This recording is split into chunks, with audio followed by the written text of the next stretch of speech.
1947 se divide la India. En el Sind había mayoría de población musulmana, se queda en Pakistán, que era un país, digamos, que se crea artificialmente para los musulmanes, y los sindis hindúes, porque también hay sindis musulmanes, emigran a lo que hoy en día conocemos como la India. Unos van a Bombay, otros van a Nueva Delhi, otros van a Calcuta, y allí pues lo ponen en campos de refugiados. Algunos deciden quedarse en la India y otros, pues con el tiempo, salen de la India. Se siente mucho que, aunque están en la India, dicen, no, nosotros nuestra tierra ancestral la perdimos, entonces pues tampoco querían estar aquí, muchos comienzan a viajar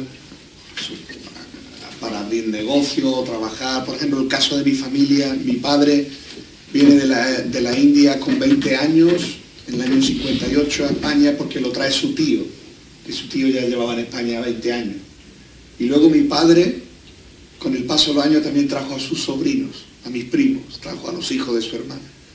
Entonces, han venido claramente a España al principio por un interés económico. Entonces, su visión, su cosmovisión del hinduismo es muy limitada. Es lo que hace una determinada comunidad. Cuando una persona quiere estudiar, ya sea un estudio académico, o que quiere conocer porque quiere practicar el hinduismo, si obtuviera solamente la visión de los sindis, sería una visión muy limitada. Porque en el resto de la India, el otro día me puse a mirar un poco las cifras, la India, que tiene 1.324 millones de habitantes, censados, más los 100 que tendrá, que no están apuntados a ningún lado, los sindis solamente son 2 millones. Imaginaros, 1.324 millones son 2 millones. Entonces, la representación o la influencia social o religiosa es casi nula. Sin embargo, fuera de la India, muchos son grandes hombres, mujeres de negocio, personas de éxito.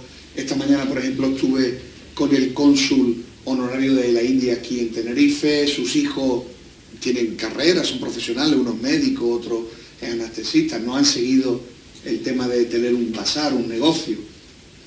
¿Qué ocurre? Que cuando vienen ya de otras partes de la India, Punjab, por ejemplo, norte de la India, Gujarat, noroeste de la India, son personas que no tienen, a lo mejor, grandes cualificaciones a nivel académico.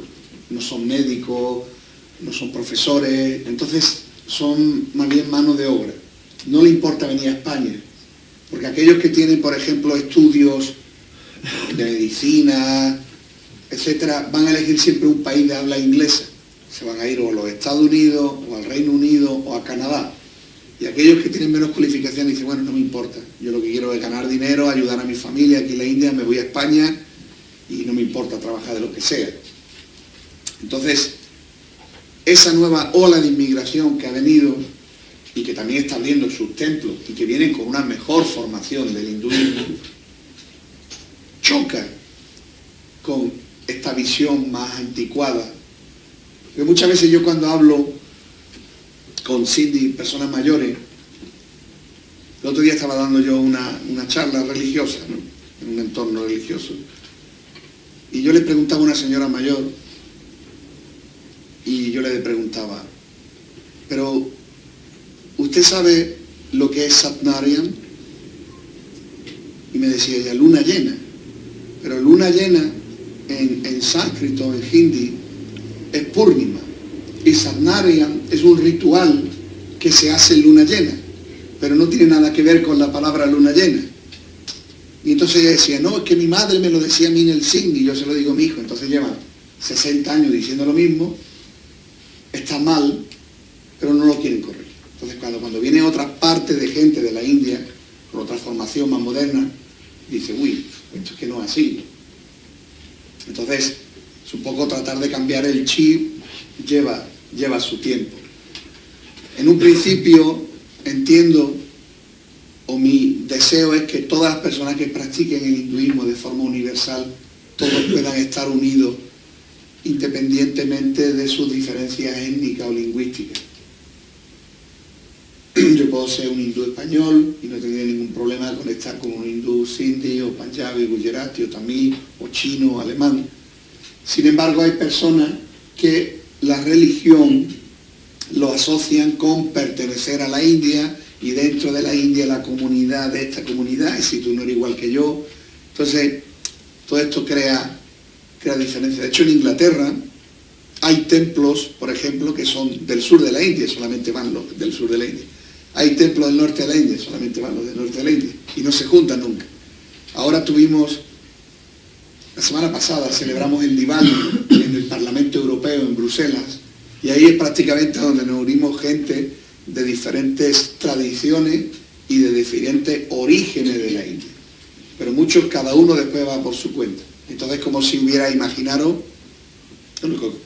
como me contaba hoy de los ortodoxos, ¿no? Hay ortodoxos rusos, ortodoxos rumanos, ortodoxos griegos. Pues imaginaros que hubiera, los cristianos vamos a la iglesia de los canarios, y los otros cristianos solamente vamos a la de los gallegos, entonces hay una división basada en la lengua o en la región, que a mi entender no es correcto, porque la espiritualidad tiene que ser algo universal, que une a las personas y no las diferencia. Entonces, hay un templo, me contaban, y ya para terminar sobre este tema, hay un templo donde el propietario del templo, o el jefe, digamos, del templo, me comentaba de que él era sindhi, pero que ahora los sindhi no venían a su templo porque no querían mezclarse con gente de otras regiones de la India.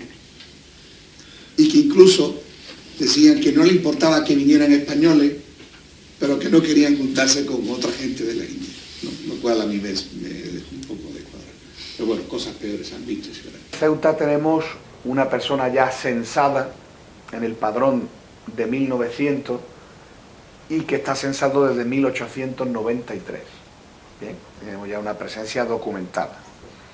Todas estas personas que salen, al principio vienen solos, no vienen con sus mujeres, con sus hijos, vienen solos, algunos abren sus pequeñas tiendas, otros trabajan para otras empresas, con unos contratos que durante 3 años no pueden salir ni pueden ir a la India, aparte que el viaje, mi padre cuando vino de la India a España en el año 58 tardó 22 días en llegar, en barco, desde Bombay hasta Gibraltar. Entonces, claro, venían, estaban 3 años sin ver a la familia y luego se iban otro viaje de otros 22 días y se quedaban 3 o 4 meses.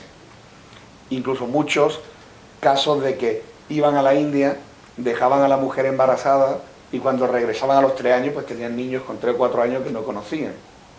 De eso hay muchos casos documentados. Y especialmente la comunidad sindhi sufrió 2 guerras continuas. Por ejemplo, aquellos que estaban en España antes del 36, pues no salieron de España durante la guerra civil del 36 al 39, y justo cuando piensan que ha terminado la guerra civil y ya podemos viajar por barco, que era el único método para ir a la India, comienza la Segunda Guerra Mundial y los submarinos alemanes hunden todos los barcos, ya sean de pasajeros o sean de guerra. De hecho, hay un caso que yo escribí un artículo donde el gobierno de Gibraltar evacúa a toda la población civil, incluido a los indios hindúes, y en el barco que se van es torpedeado por un submarino, bueno, no por un submarino, por un buque de superficie alemán, y les hunde el barco. Y se quedaron, iban a la India y al final se quedaron en un campo de concentración en Francia durante 4 años, hasta que terminó la Segunda Guerra Mundial. Entonces hay gente que salió de la India, por ejemplo, en el año 35 y no pudo volver hasta el año 46.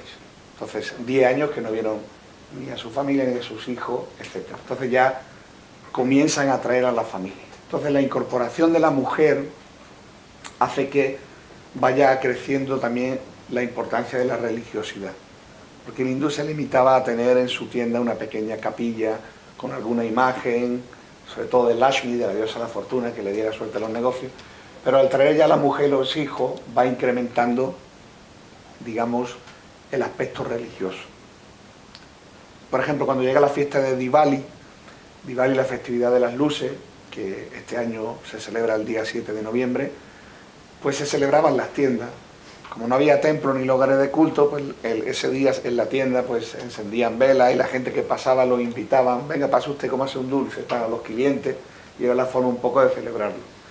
Hoy en día que ya hay establecido pues lugares de culto, aunque sigue siendo una fiesta eminentemente familiar, pero se va a los templos y se invita también gente de otras comunidades, de otras confesiones.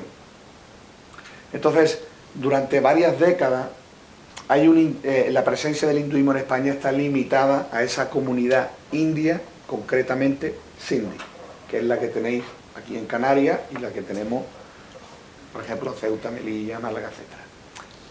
A día de hoy, hace unos 15 años atrás, ha empezado otra ola de inmigración de la India de otras regiones, como las regiones del Punjab, de Gujarat, etcétera, que son personas ya que vienen, digamos, a aportar mano de obra.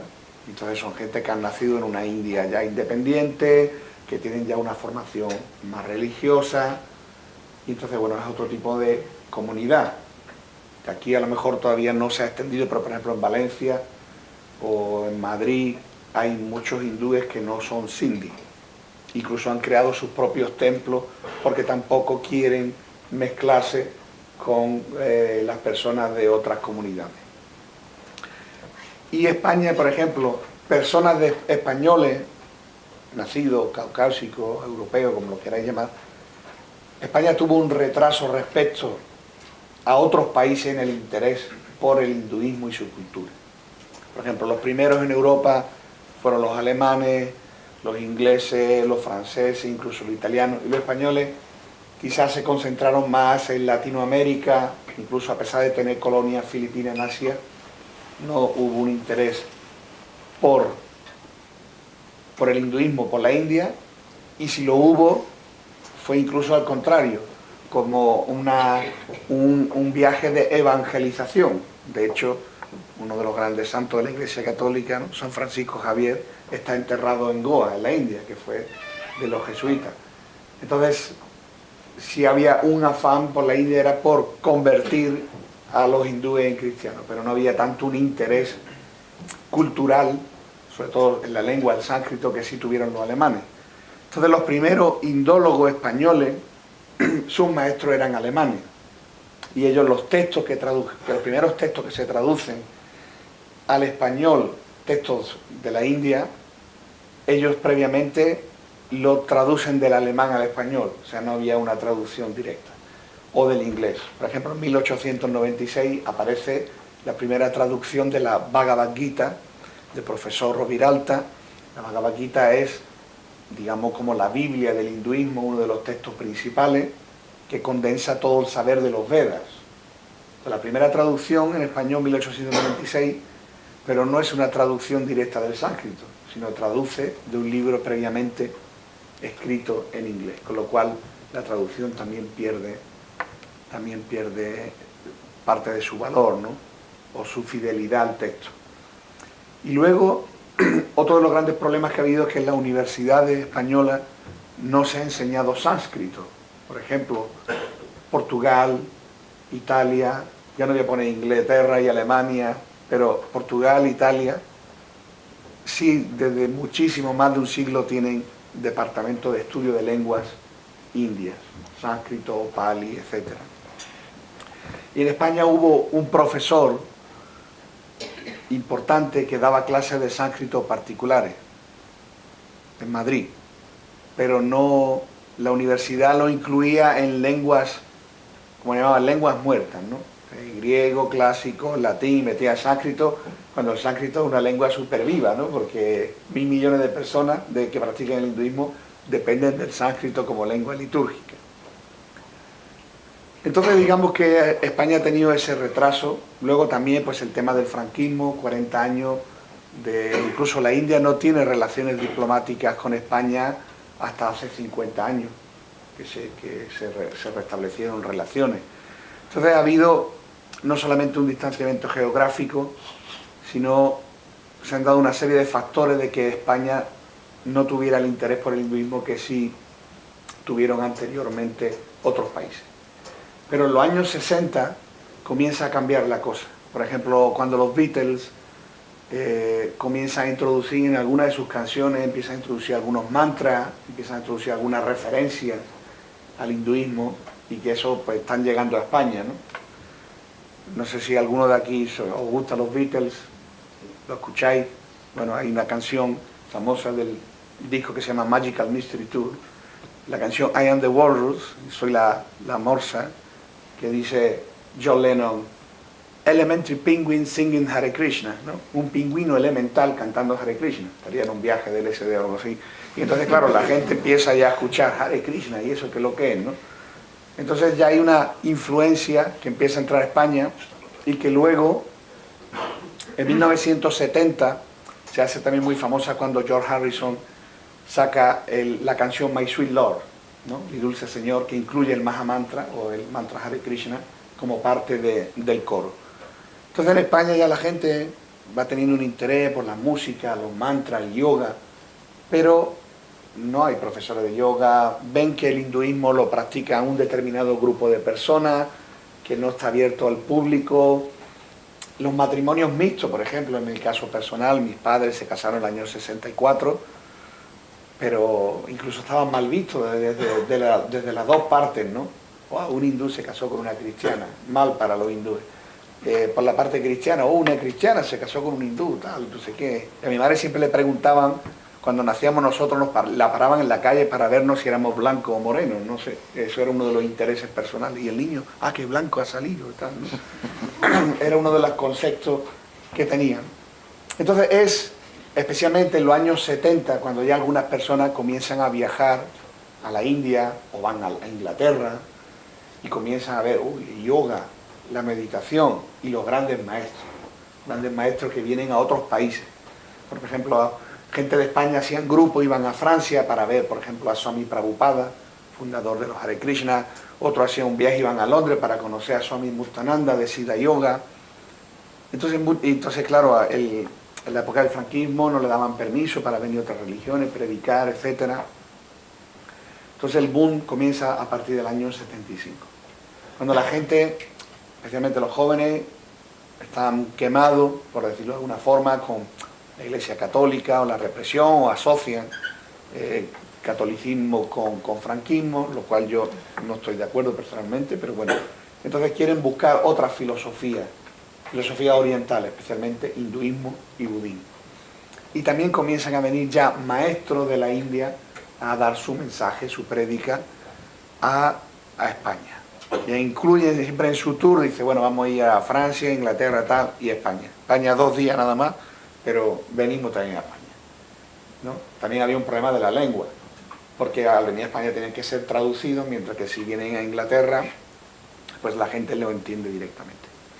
Y también importante cuando empiezan a abrirse los primeros centros de yoga y comienzan a venir también maestros clásicos de yoga a España. Y el yoga está totalmente conectado y espero que nunca se pueda separar de la filosofía hindú. Entonces hay gente que pues comienza a estudiar esta filosofía y de la noche a la mañana se hacen vegetarianos, se rapan la cabeza, ya no me llamo Antonio, ahora me llamo Vasudeva Krishna Das, y entonces claro, la gente, el tema de secta siempre se lo etiquetan al hinduismo, ¿no?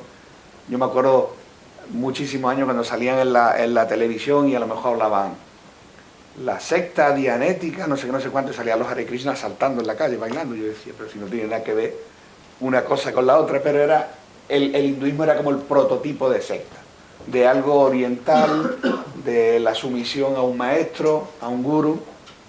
Afortunadamente creo que esa tendencia ya está cambiando. Entonces, bueno, la gente, vienen muchos maestros a España, entre ellos, por ejemplo, puedo citar a Swami Vishnudevananda, que vino en numerosas ocasiones, que abrió un centro muy famoso, el Centro Vedanta Shivananda, que está en Madrid.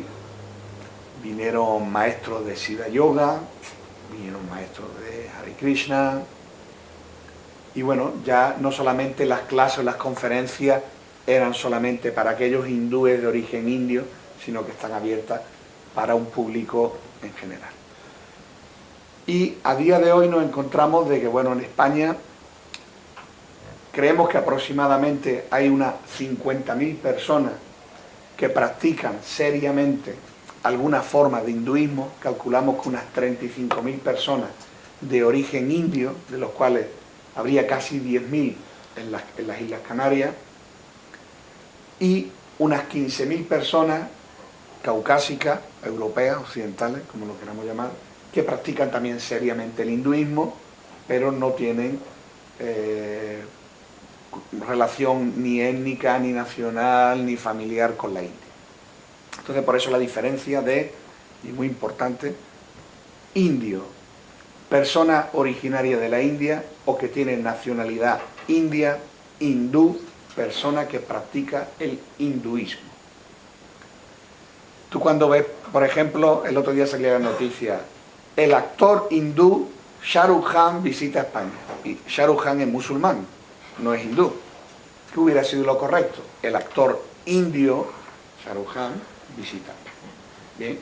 O hay gente que dice, el otro día fuimos a comer a un restaurante hindú. Y yo le pregunto, ¿qué comiste? Pues comimos pollo al tanduri, no sé qué, no sé cuánto. Y digo, mira, es que esa no es la comida hindú, porque la comida hindú es vegetariana. Será un restaurante indio. Luego pregunta, y los dueños a lo mejor eran de Pakistán, los camareros de Bangladesh, no tiene nada que ver con el hinduismo. Eso es como si va a un restaurante musulmán, ¿y qué comiste? Comí cerdo. No puede ser. Entonces no puedes comer carne y ser un restaurante hindú. Entonces aquí le ponen restaurante hindú, pero por ejemplo en Inglaterra va y ponen Indian Restaurant, restaurante indio. ¿Por qué? Porque engloba toda la cocina de la India, la que trajeron también los musulmanes. O el consumo de pescado y demás que lo trajeron los portugueses, la zona de Goa. Pero si dices hindú, bueno, de hecho uno de los casos más graves me ocurrió no hace mucho, en Valencia, hace 15 días. Me llevaron a comer a un restaurante hindú y en la carta servían vaca, tenían beef. Y yo le dije al dueño, ¿cómo usted siendo hindú pone en el menú vaca? Me dice, yo pongo lo que me pide la gente. Entonces no le llamo hindú, póngale usted restaurante indio. O como la gente cuando dice, practicamos yoga. ¿Qué es yoga? Yoga es unir mente, cuerpo y alma con el alma suprema. Yoga es uno de los Sakdarshanas, de los 6 sistemas filosóficos del hinduismo. Es una forma de meditar y conectar con la divinidad e incluye ejercicio físico, ejercicio respiratorio, interiorización y lo más importante, la meditación. O sea, yoga no es ponerse la pierna aquí atrás, ni ponerse boca abajo. Esos son asanas, que es solamente el primer peldaño de los 8 que tiene el yoga. Yoga es conectar con la divinidad. Claro, cuando algo tan sagrado, uno de los 6 sistemas filosóficos del hinduismo, yoga, y vemos naked yoga, yoga desnudo, gay yoga, yoga para gays, beer yoga, ese de los mejores, haga yoga bebiendo cerveza, ese de Alemania, están haciendo yoga y van bebiendo cerveza. Entonces, claro, nos quedamos así un poco y decimos, algo tan sagrado, algo que estaba reservado para personas iniciadas y elegidos, qué bien que el yoga es universal y se ha abierto a todas las personas, pero por favor respeten la esencia del yoga. Nos encontramos un yoga totalmente banalizado, totalmente desacralizado. Entonces es otra de las funciones de la Federación Hindú, de velar por una correcta enseñanza del yoga. Que usted quiere hacer postura y tomarse una cerveza, tiene toda la libertad, pero no le llame yoga. Que usted quiera hacer yoga con su perro, me parece muy bien, pero no le llame yoga. Y yoga trata de unificar a las personas. No yoga por una condición sexual, lo tiene que separar. Yoga desnudo, es súper incómodo practicar yoga desnudo. Incluso los yogis hace miles de años llevaban un taparrabo, ¿entiendes? Entonces, se inventan cosas y le dan el nombre de yoga y lo están desprestigiando. Entonces, hoy en día nos encontramos con 3 tipos de hinduismo en España. El hinduismo de aquellas personas de origen étnico o nacional indio, que hacen unas celebraciones de puertas para adentro y algunas las hacen públicas, pero siguen diferenciando que los verdaderos hindúes son ellos, porque han nacido en la India, su padre o su abuelo, y luego están los españoles. Luego hay un segundo hinduismo, que son de aquellas personas que han tomado el hinduismo como su forma de fe y que no quieren tener ninguna connotación o ningún vínculo con la India o con lo que representa la cultura de la India, que yo en mi opinión también lo veo erróneo, porque en la India siempre será nuestra patria espiritual, porque allí se encuentran nuestros lugares sagrados y nuestros maestros de una forma u otra vienen de allí. Entonces se puede ser perfectamente ciudadano español, practicar el hinduismo y tener un vínculo espiritual con la India, como los musulmanes, sea de la parte del mundo de que sea, la tienen con la Meca, por ejemplo. Pero hay personas, por ejemplo, que se sienten hindúes, pero por ejemplo no les gustaría ponerse una kurta, por ejemplo, o no les gustaría llevar la shika, que es el mechón de pelo que no identifica que somos hindúes, o no les gustaría llevar el símbolo del Om, pero son hindúes, porque dice que eso son cosas de la India. Nosotros somos hindúes españoles. Y dentro de ese grupo hay personas que aceptan el hinduismo en todas sus facetas.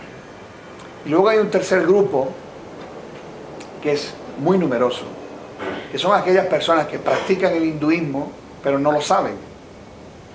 Es decir, por ejemplo, hay varios grupos, como por ejemplo los seguidores de Amma. Bien, Amma es una maestra que quizás no suene por el nombre, pero sí se dedica a abrazar a la gente y a dar bendiciones. Todos los años viene a Barcelona. Tiene miles de seguidores en España. Y cuando hablas con sus seguidores, nosotros estuvimos en el 2016, perdón, fuimos a visitarla en el 2016 cuando vino a Barcelona, le explicamos el proyecto de la Federación Hindú y nos dijo que bueno, que ella nos daba sus bendiciones, que estaba muy contenta de que hubiera una federación que defendiera o que fuera la voz del hinduismo en España, que se reconociera los derechos de los sacerdotes, etcétera, etcétera, etcétera, todo maravilloso. Bajamos del escenario, hablamos con los responsables de su organización en España y me dicen que ellos no son hindúes, que ellos son una organización humanitaria y que nada tienen que ver con el hinduismo. Tienen nombres hindúes, recitan mantras, estudian textos sánscritos, hacen ceremonias, pero no son hindúes. Igual que ese hay muchísimos casos. Brahma Kumari, por ejemplo. Brahma Kumari es una organización, sus maestros son de la India, sus lugares sagrados están en la India, pero no se declaran hindúes. Tenemos otro caso, por ejemplo, los centros Sivananda Vedanta, también tienen swamis, tienen maestros, reciben nombres hindúes, hacen todo tipo de ceremonias, de puya, pero luego a la hora de usted se declara como entidad hindú, usted se va a registrar en el Ministerio de Justicia como entidad hindú. No, no somos hindúes. Y luego hay centros de yoga serios, donde aparte de enseñar postura, enseñan por ejemplo filosofía y enseñan abiertamente preceptos del hinduismo, también con temor no se quieren reconocer de que son hindúes para no perder clientela, para que la gente no diga, yo en vez de ver si yoga me va a enseñar el hinduismo y tal, y yo... Entonces, tenemos esos tres tipos de casos. Personas que son 100% hindúes, pero que no lo saben o no se quieren declarar hindúes. El caso curioso es, por ejemplo, que incluso personalidades del mundo de la cultura que de alguna forma escriben, hablan y viven del hinduismo, no se quieren declarar que son hindúes. Y sin embargo vemos que personalidades del mundo de la cultura, de la música, etcétera, no tienen, por ejemplo, ningún reparo en decir que practica el budismo, como si el budismo está más de moda. Hay gente que no le importa decir, yo soy budista. Nos podemos contar un caso.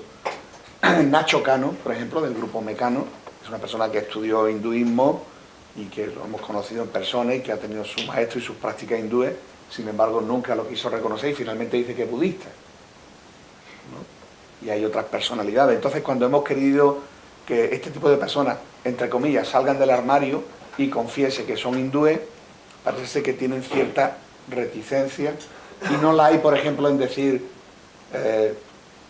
yo me he vuelto budista o me hice musulmán o me hice cristiano, etc. Y con el hinduismo parece ser que sí lo hay. Pocos confesaron. Por ejemplo, George Harrison de los Beatles sí que llegó a confesar de que él se sentía y de que era hindú, ¿no? Ahora hay un vídeo, si os gusta visitar YouTube, hay un vídeo muy interesante de Will Smith, del actor Will Smith, está en Benarés haciendo una puya a un Shiva Lingam, ¿no? Y está participando. O Julia Roberts también, después de hacer la película, la de Ama, Reza y Come, no sé si es ese orden, también ella dice que tomó iniciación de un maestro hindú, pero tampoco lo dice abiertamente, ¿no? Parece como que le gusta, pero quieren un cierto distanciamiento. Entonces ahora mismo nos encontramos en España en esa situación. Y luego a nivel jurídico, que creo que también es interesante, el hinduismo, a pesar de ser la forma de espiritualidad más antigua de la humanidad y que sigue viva, y de tener 1.000 millones de seguidores, siendo la tercera religión en número de fieles después del cristianismo y el islam, en España no está reconocida oficialmente, no tiene el notorio arraigo. ¿Qué quiere decir? Que al no tener el notorio arraigo, pues no tenemos pues, ni el reconocimiento del matrimonio por el rito hindú, no tenemos el libre acceso de los sacerdotes, por ejemplo, a centros penitenciarios, a hospitales, no tenemos derecho a ningún tipo de subvención, tenemos a veces problemas también con las incineraciones, porque si queremos hacer la incineración del difunto al estilo tradicional hindú, pues no se permite, tenemos que hacerlo en el horno eléctrico, que hay gente que no lo considera sagrado, entonces bueno, estamos en desventaja con respecto a otras religiones, y luego también contando en España de que tenemos una presencia de más de 100 años, que creo que somos un número, tampoco no nos podemos comparar con los 800.000 hindúes de Reino Unido, pero 50.000 más o menos no es un número que está mal. Entonces desde la Federación Hindú de España estamos tratando de que el gobierno español, sea del símbolo que sea, nos otorgue el notorio arraigo y podamos estar equiparados y tener los mismos derechos y obligaciones que el resto de las religiones. Pero como se ha cambiado la ley en 2015 y ahora los requisitos son mucho más difíciles, pues el problema principal está, digamos, en nosotros mismos, en los propios hindúes. Poner de acuerdo a los grupos hindúes de origen indio de que tienen que primero constituirse como entidad religiosa, porque la mayoría están registrados como entidades culturales. Por ejemplo, aquí hay templos en Santa Cruz o en el sur, la Pineda, que tienen cientos de personas que van a visitarlo, el culto, y que llevan muchísimos años y están registrados a lo mejor como asociación de vecinos, no como lugar de culto. Las asociaciones religiosas no existen en las Islas Canarias en el hinduismo. Solamente Hare Krishna está registrado, pero porque tiene una sede central y el templo de aquí figuraría como una sucursal. En Ceuta ocurre lo mismo. Entonces, ahora mismo en el registro del Ministerio de Justicia solo hay 12 entidades religiosas hindúes. ¿Por qué? Porque aquí, aunque en Canarias puede haber 30, si no están dados de alta como entidades religiosas, no cuentan, no existen. Incluso me llegaron a decir que si el día de mañana hay un problema, por ejemplo, en un templo, problema de seguridad, necesitamos policía porque nos han amenazado, no sé qué, ellos dirían, es que usted no tiene derecho a esa protección porque no es un lugar de culto. Esto es un lugar privado, usted lo cierra y ya está. Pero sin embargo sí lo tiene una sinagoga o una mezquita. Por ejemplo, en Ceuta tenemos en la puerta de la sinagoga hay 365 días al año un coche de la policía protegiendo la sinagoga. Entonces, los lugares de culto tienen una protección que no se tiene cuando es un lugar cultural. Entonces ahora mismo la pedagogía es tratar de convencer a los indios hindúes de que legalicen sus asociaciones, se unan a la Federación Hindú, a aquellos españoles que practican el hinduismo, que para muchos es una cuestión privada. Yo hablo con mucha gente que lleva practicando el hinduismo 30 o 40 años y dicen, ni mi familia sabe que yo practico el hinduismo. Y me enseña en su casa y tiene un altar y tiene un maestro en la India, pero lo ve como una cuestión privada. Dice, ¿yo para qué lo tengo que exteriorizar? Entonces, claro, si lo ve como un acto solamente privado, luego, por ejemplo, yo como sacerdote hindú veo, cada día me encuentro con una serie de desafíos que esas personas que tienen esa práctica hinduistas de casa para adentro no se encuentran con ella. Dime por favor el tiempo, ¿cómo lo llevo? Por ejemplo, varios casos. Hace un par de años en Ceuta muere una persona hindú, de origen indio, muere en su casa y muere, aparentemente se cae, se da un golpe en la cabeza y muere. ¿Vale? Entonces la familia, se llama el cuerpo a la policía, y la familia dice, bueno, pues cuando usted le haga la autopsia, nos entrega el cuerpo que lo tenemos que incinerar, de acuerdo a nuestra tradición.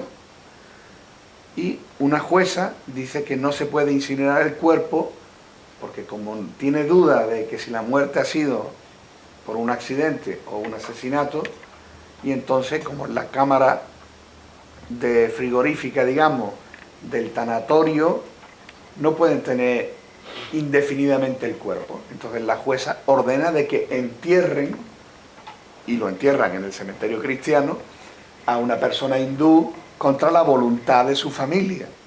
Y estuvo enterrado no un mes, ni 2 meses, ni 3 meses, sino un año, hasta que la jueza dice, no, ya no me he dado cuenta de que se murió solo. Entonces después tuvimos que ir, yo como sacerdote hindú, ir con la familia a sacar el cadáver, el ataúd, después de un año, e incinerarlo. Entonces, de acuerdo a las creencias hindúes, hasta que no se incinera el cuerpo, el alma sigue vagando y no transmigra a otro cuerpo. Entonces has tenido un año, de acuerdo a nuestras creencias, luego la gente lo puede creer o no, ¿no? Has tenido un año, un alma ahí vagando, no podía terminar, cumplir su transmigración, porque por un acto jurídico lo dejan ahí. Entonces, esos problemas se permiten porque hay una falta de presión de los propios hindúes. Vuelvo a mi ciudad, Ceuta, donde vivimos 4 culturas, por ejemplo, a veces hay asesinatos, cosas así, y los musulmanes le hacen la autopsia y automáticamente, como mucho, exagerando, a las 48 horas, le entregan el cuerpo a la familia y lo entierran. Y que no se lo entreguen. Pero los hindúes se quedaron callados, vale, sí, tal, un año entero. No hay una protesta. Otro caso, por ejemplo, el tema de los matrimonios.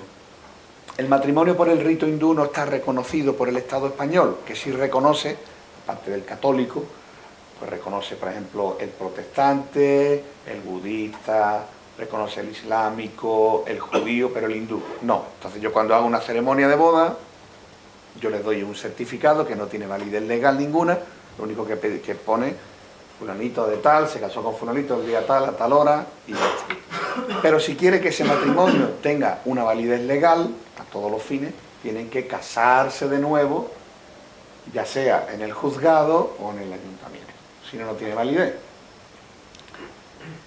Entonces, ahora viene el problema.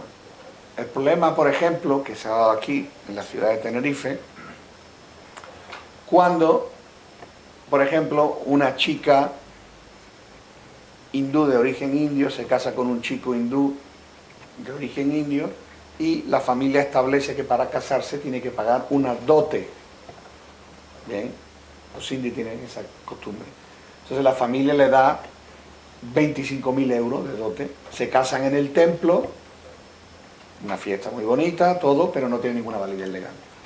Al mes aproximadamente de que se casen, hay una serie de diferencias o de discusiones o no sé qué historia, y la familia del chico echa de la casa a la chica que se ha casado. La echa, pero se queda con los 25.000 euros. Ahora la chica va a la policía, mire usted, me ha pasado esto, y la policía le dice, ¿tiene usted certificado de matrimonio? No. ¿Puede ir usted al templo y que el templo, el sacerdote que le ha casado, le haga un papel? Dice, sí, he ido, pero me ha dicho que me lo da si la familia del novio está de acuerdo. Claro, la familia del novio no estaba de acuerdo. Le dice a la policía, ¿tiene usted alguna foto o vídeo que pruebe que usted se ha casado con este hombre? Dice, sí, he ido al fotógrafo oficial de la boda y me ha dicho que si el novio no me da la autorización, no me dan la foto. Entonces, aparte del mal trago emocional, nos encontramos de una pérdida importante de dinero y de una indefensión por no estar legalizado el matrimonio. Si el matrimonio hindú estuviera legalizado, el sacerdote le da un certificado, va al juzgado, le dan un libro de familia. Si luego se quieren divorciar, entonces ya hay un trámite legal. Entonces, estos problemas son los que yo trato de demostrar tanto a las personas que practican el hinduismo de casa para adentro, como a aquellos que han nacido en la tradición porque vienen de la India, sus abuelos y tal, y no se dan cuenta de la realidad que vivimos en España. Tengo otros casos de, por ejemplo, cuando terminamos la incineración del cuerpo del fallecido, de los muchos casos, cualquiera, la tradición es: guardas un poquito de la ceniza para llevarlo a la India, a algún río sagrado, y el resto, sea la urna o lo que sea, lo llevamos al mar. Entonces, alquilamos un yate, por ejemplo, un barco, un yate, y vamos, pues yo como sacerdote, pues la familia del fallecido con la urna, y hacemos una ceremonia y luego vierten la ceniza al mar, que son biodegradables, y aparte las cenizas deben de depositarse siempre en agua, ya sea de río, de mar, lago, estanque. Bueno, mientras estamos haciendo la ceremonia, escuchamos las sirenas de la Guardia Civil del Mar, que vienen ahí todos lanzados. ¿Ustedes qué están haciendo? Están contaminando el mar. Los otros están llorando que se ha muerto el padre o la madre, no me acuerdo, y los otros, le vamos a poner una multa, no sé qué. Y yo, pero espérese un momento, es que estamos haciendo aquí un ritual y tal. Entonces, hay tanto desconocimiento a nivel oficial del hinduismo, y desde la Federación queremos dar a conocer. El hinduismo siempre se le da el tema exótico, ¿no? Que si en la India adoran a las vacas, que si a las viudas las queman en la pira, que Bollywood, ¿no? Las películas, pero o sea, es algo mucho más profundo.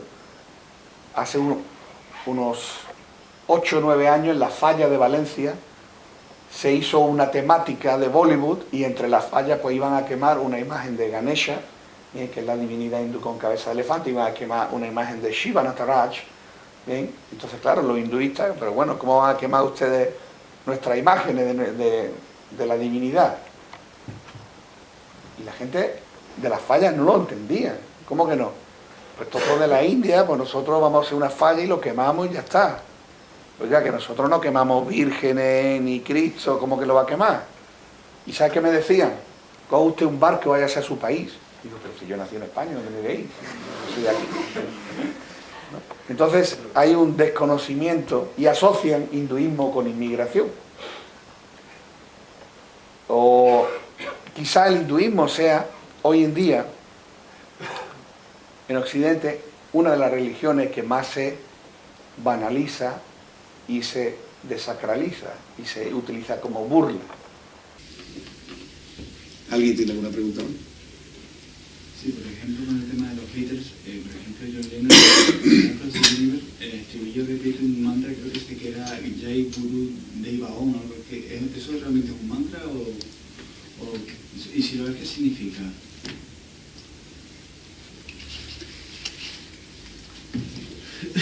Eso de una canción que se llama Across the Universe, sí. Vale, a través del universo, y en el mantra dice Oh Jai Guru Deva. Sí, Jai Guru Deva quiere decir todas las glorias al maestro Gurudeva. En aquella época, especialmente John Lennon y George Harrison estaban muy influenciados por el misticismo hindú. En esto tengo que coincidir que Yoko Ono fue una mala influencia para John Lennon y le hizo que se apartara de... A mí, yo he conocido cuando Swami Prabhupada, fundador del movimiento Hare Krishna, cuando él vino a Inglaterra en el año 69, no tenía donde hospedarse, y John Lennon lo acogió en su casa que es aquella casa famosa donde John Lennon canta la canción Imagine, que se ve tocando el piano, que era una canción, Tittenham Park, que está hoy en día creo que en Escocia, o las afueras de Londres. Y él acogió a Swami Prabhupada en su casa y a un grupo de devotos, porque no tenían templo en Londres. Entonces yo conocí a uno de aquellos devotos que en aquella época tendría 19 o 20 años, y decía que por las mañanas John Lennon se sentaba en su piano y empezaba a cantar Hare Krishna. Empezaba Hare Krishna, Hare Krishna. Y cuando llegaba Yoko Ono le decía, fuck you, stop chanting Hare Krishna. le decía, jódete, para ya de cantar Hare Krishna. Y él decía, sí, sí, claro, no cantamos más. Y él lo hacía así, ¿no? Entonces él quizá fue el que tenía un deseo pero no continuó. Pero el que más, digamos, a través de sus canciones promovió, digamos, la filosofía hindú fue George Harrison. De hecho hay otra canción, bueno, hay varias canciones en el álbum Sgt. Pepper's, no sé, a los que les gustan los Beatles, Sgt. Pepper's, hay la canción Within You, Without You, que también está muy influenciada por el hinduismo. Luego sacó otra canción que se llama The Inner Light, no sé si la conoces. Sí, la grave de Lady Madonna. Exactamente, él lo sabe por las caras interesantes. Exactamente, la cara de Lady Madonna, The Inner Light, también tiene unos versos. Y luego el álbum, cuando ya en solitario, que se llama Living in the Material World, viviendo en el mundo material, hace muchísimas referencias al hinduismo. De hecho, el primer concierto benéfico de la historia lo hizo George Harrison en 1971, fue el concierto de Bangladesh para recaudar fondos por las inundaciones. Y antes de empezar al concierto él recita unos mantras. Incluso antes de morir él pidió que fuera incinerado y sus cenizas las llevaron a la India, a diferentes sitios, Rishikesh, Benares, etc. Carlos, los Beatles tenían una canción que se llamaba Happy Rishikesh, porque estuvieron en Rishikesh, que es una grabación, no sé si tú la conoces porque no está en los discos oficiales, sino que es una... y es... porque sí. Estuvieron con Maharishi, sí. Maharishi Mahesh Yogi. Sí, eso fue curioso porque los Beatles en parte le tenemos que dar las gracias de que popularizaron Rishikesh en 1968. Rishikesh es uno de los lugares santos del hinduismo, que está en la falda de los Himalayas y que era un lugar de peregrinaje, pero que hoy en día vas y se ha convertido un poco en la capital mundial del yoga. Pueden encontrar de todo, sexo, droga, rock and roll y yoga también. Entonces, los Beatles hicieron famoso Rishikesh en el año 68, se fueron con el Maharishi y estuvieron casi un mes entero y compusieron muchas canciones que luego fue el álbum blanco, que este año se han cumplido 50 años del White Album. Pero se dieron cuenta que el Maharishi, que supuestamente era un sannyasi, que es decir, una persona que ha hecho un voto de celibato, pues parece que le tiró los tejos allí unas cuantas, entre ellas Mia Farrow y otras artistas que fueron. Entonces John Lennon escribió una canción donde le dice sexy saddy, ¿no? El sádico del sexo, y otras canciones que no aparecen en el álbum, pero que sí grabaron. Entonces, bueno, Rishikesh, incluso hoy en día vas a Rishikesh y te llevan al ashram donde estuvieron, que está abandonado, que ya no funciona, pero dije, mira, aquí estuvieron los Beatles y tal. Entonces, bueno, lo han popularizado y está bien. Yo creo que ha sido una contribución interesante de la India, de trabajar por dar a conocer la India a través de la música, ¿no? Y ellos también patrocinaron o ayudaron mucho a un gran músico, para mí uno de los grandes músicos de la música india, que es Ravi Shankar, ¿no? Que fue el maestro de sitar de George Harrison. Y entonces ellos lo trajeron a Occidente. Y Ravi Shankar, porque la música en la India, el arte, la danza, la música, la arquitectura, todo tiene una connotación espiritual, religiosa. Entonces Ravi Shankar lo invitaron en el año 69 al Festival de Música de Nuevo México, Monterrey, bien, que tocaba entre otros Jimi Hendrix y algunos de allí, de todo. Entonces, antes de empezar, un músico hindú antes de empezar le ofrece los respetos a su instrumento y dice una oración a Saraswati, que es la diosa de las artes y de la música. Entonces Ravi Shankar, antes de comenzar, le ofrece respeto al sitar. Entonces, antes de que tocara Ravi Shankar, tocó Jimi Hendrix. Y Jimi Hendrix, cuando terminó, cogió la guitarra, la rompió en el suelo, la rodeó de gasolina y le metió fuego. Entonces Ravi Shankar dijo, yo con este demonio no toco. ¿Cómo al instrumento, que es una forma de la divinidad, le ha hecho eso? Entonces ya le dijeron, pues si no toca, no cobra. Dijo, bueno, vale. Y tocó. Pero él se negaba.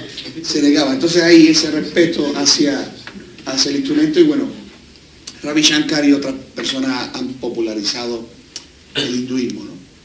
No sé si tú has escuchado la Mahavishnu Orquesta de John McLaughlin, grupo Shakti, también mucho. Y bueno, hoy en día Madonna también, en uno de sus discos, Ray of Light, también utiliza mantras. Santana también. Carlos Santana también utilizó, Tina Turner también utilizó mantra Shantipat, es muy famoso, lo podéis buscar en YouTube, que recita mantras, Tina Turner, otra cantante alemana, Nina Hagen.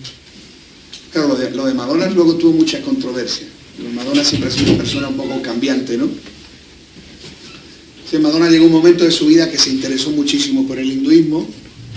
Tenía supuestamente un maestro, empezó a practicar yoga y tal, y entonces en el disco Ray of Light saca una canción que se llama Yoga Taravali, que son los mantras que se recitan a Patanjali, que es la divinidad que se supone que sintetiza los Yoga Sutras. Y entonces pues todo el mundo muy contento, oh, Madonna es hindú, ¿sabes? Bueno, claro. Y ella pues seguía el juego a la gente. Pero resulta que cuando en el año 99, que es cuando ella sacó ese disco, cuando dieron los premios de la MTV en Estados Unidos, ella eligió para cantar en directo esa canción, la canción del Yoga Taravali. Y entonces ella salía pues con una vestimenta hindú, llevaba el tilak, la marca hindú, mientras estaba cantando, salían en el proyector imágenes de Krishna, de Shiva, de todo. Los hindúes estaban todos, Madonna es la que nos va a sacar aquí de todo, tal. Entonces termina la canción y llega, ¿cómo se llama el tipo este? No recuerdo, pero es también un guitarrista muy famoso, con los pelos así, un poco a lo afro. El antiguo de los Guns N' Roses. No, pero es negrito. Sí, pero que era uno de los guitarristas de los Guns Sí. N' Roses. Pero sí, siempre Lenny Kravitz. Sí, Lenny Kravitz. Ah, no, Lenny Kravitz. Lenny Kravitz. Entonces entra Lenny Kravitz con la guitarra, y la otra, Bande charanam, charanaramin. El otro tira la guitarra, la tira al suelo, se sube encima y empieza a hacer movimientos sexuales, ¿no? Entonces eso ya en la India ya con pancartas de Madonna quemándola, ¿no?